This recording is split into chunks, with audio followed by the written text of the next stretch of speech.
Hello everyone. So our question is, consider the following statements in the respect of two natural numbers p and q such that p is a prime number and q is a composite number.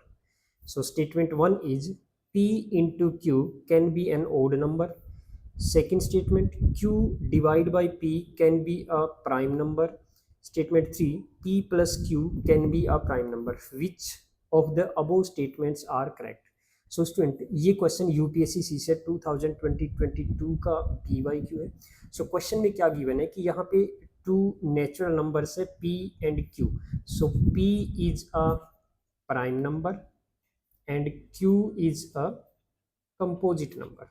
Okay, so I hope कि आपको ये पता होगा कि prime number क्या होता है और कंपोजिट नंबर क्या होता है. ओके, सो क्वेश्चन में ये गिवन है कि यहाँ पे 3 स्टेटमेंट्स गिवन है, तो आपको बताना है कि इनमें से क्या स्टेटमेंट जो है वो करेक्ट है. ओके, सो देखो, p एक प्राइम नंबर है, q एक कंपोजिट नंबर है. तो ये फर्स्ट स्टेटमेंट में ये कह रहे हैं कि p इंटू क्यू जो है can be an odd number, कि ये एक ओड नंबर हो सकता है. तो क्या ये करेक्ट है?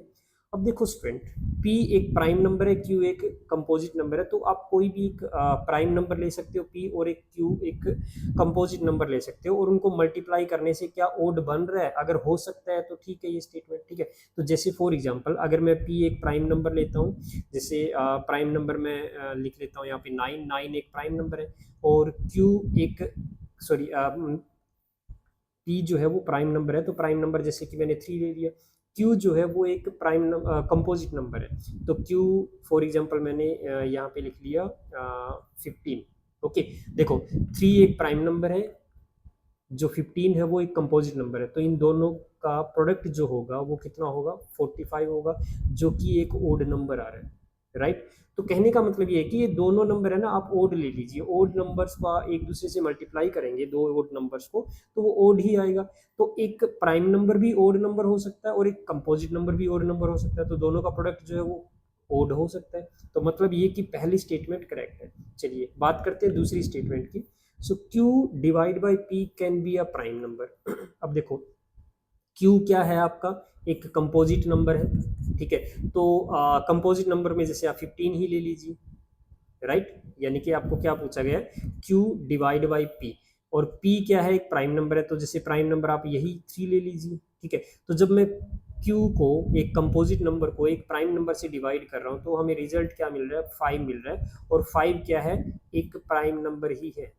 क्या है, एक प्राइम नंबर ही है. तो ये भी हो सकता है, यानी कि स्टेटमेंट 2 भी आपकी करेक्ट है, क्योंकि एक कंपोजिट नंबर को एक प्राइम नंबर से डिवाइड करने पर एक प्राइम नंबर आ सकता है ना रिजल्ट.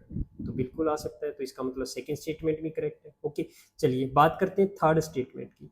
सो थर्ड स्टेटमेंट में दिया है कि p plus Q can be a prime. क्या ये एक प्राइम हो सकता है?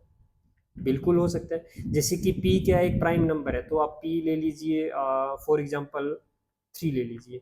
q एक कंपोजिट नंबर है, जैसे कि 4 लिख लीजिए. तो 3 प्लस 4 क्या बन रहा है, 7 बन रहा है. तो 7 एक प्राइम नंबर है.